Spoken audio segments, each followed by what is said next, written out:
rumor yang terjadi lagi di tengah masyarakat, aturan pertanahan itu selalu berubah setiap tahun. Itu bagaimana, Bapak?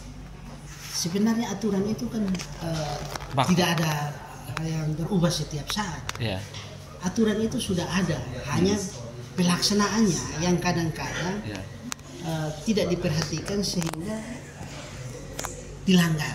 Contoh, tanah kawasan hutan yang harusnya kita tidak sertifikatkan, tapi oleh ketidaktelitian kita mensertifikatkannya, sehingga ketika mau melanjutkan untuk kegiatan-kegiatan lain itu kan pasti tidak boleh karena tanah tersebut masuk dalam kawasan hutan. Nah, itu yang terjadi contohnya di tanah lepas padang pantai itu yang tadi saya bilang ada sertifikat yang memang sudah terbit di hutan bakau ABCD. Nah, ketika mereka mau berusaha untuk mengagungkan sertifikat itu pasti kita tolak karena saat ini objek tersebut masuk dalam kawasan hutan. Nanti ketika Dewan Prestasi, bank tidak punya kewenangan untuk mengambil. Itu yang kita jaga. Berarti nanti ada kerugian negara di situ. Lalu bagaimana menyikapi yang sudah terlanjur punya hak milik itu bagaimana, Pak? Ya, saat ini pemerintah daerah berupaya untuk bagaimana caranya supaya hutan bakau ABCD ini bisa ditukar gulingkan dengan lokasi-lokasi lain. Tapi itu tentu dengan regulasi, pasti harus review terkait kawasan hutan, dan itu memang butuh kerja keras dari semua stakeholder, teristimewa pemerintah daerah sebagai kepala wilayah di sini punya peranan penting di situ. Kami dari institusi lembaga BPN kita pasti mensupport data lewat produk-produk hukum, baik itu sertifikat yang sudah terbit di situ. Kita bisa bantu untuk mensupport data itu. Kira-kira di hutan bakau berapa produk sertifikat yang sudah terbit di situ? Ya, pasti kita berusaha untuk sajikan data itu melalui pendataan, inventarisasi ulang. Nah, ini kan butuh waktu, butuh biaya dan sebagainya. Seperti itu.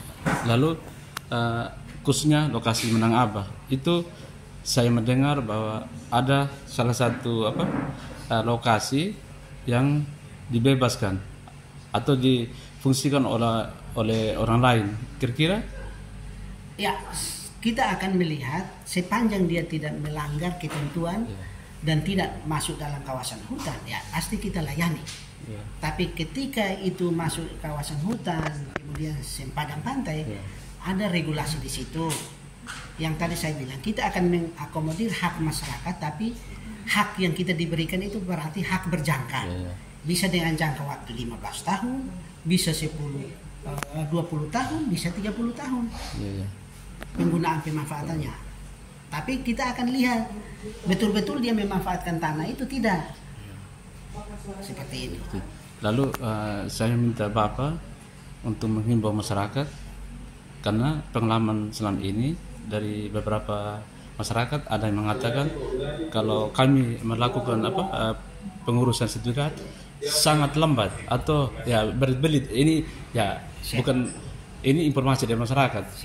Imbauan Bapak bagaimana? Baik, saya baru 1 tahun, mau jalan 1 tahun 2 bulan di sini, mau jalan 2 bulan.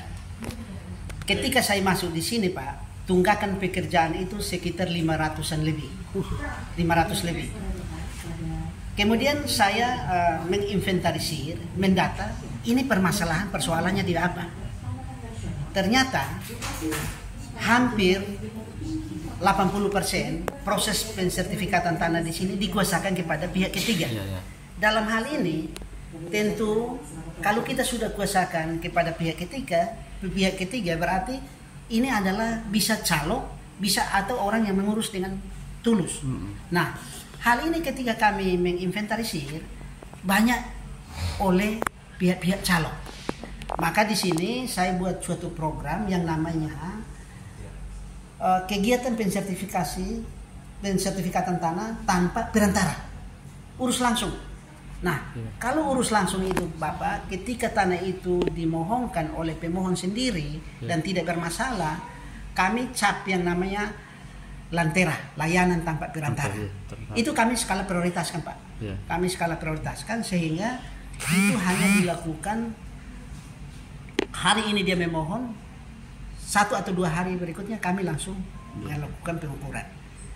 Nah, yang menjadi kendala adalah jika dia pakai pihak ketiga. Ketika ada dokumen ini kurang kelengkapannya, kita kesulitan di dalam mencari pemilik yang sebenarnya. Karena kuasa itu hanya bisa mengurus, tapi terkait dokumen kelengkapan itu kan harus